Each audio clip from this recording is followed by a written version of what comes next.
Welcome to the Genius Factory. Enjoy the video. In this video, I will show how to remove Ford Bronco doors. First, ensure all windows are fully lowered to avoid any issues during the process. Next, carefully fold in both side mirrors to protect them from accidental bumps. Then, locate and disconnect the electrical harness and the check strap on each door, which are crucial steps before unbolting. Now, let's move on to unbolting the doors. You'll need a T50 Torx bit for this step.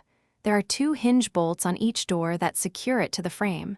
Carefully remove these bolts and set them aside in a secure spot so they don't get lost.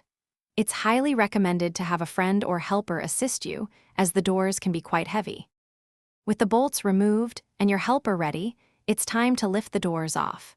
Gently lift each door straight up and away from the vehicle's hinges. Once removed, proper storage is key to prevent damage.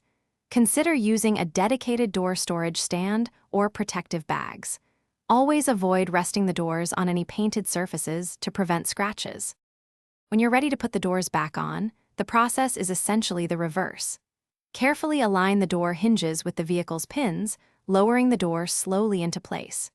Reinstall the 2 T50 Torx bolts, tightening them securely, and don't forget to reconnect the electrical harness and check strap.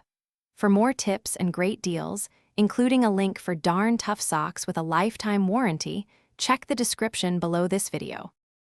Thanks for watching. If you found this helpful, don't forget to like and subscribe.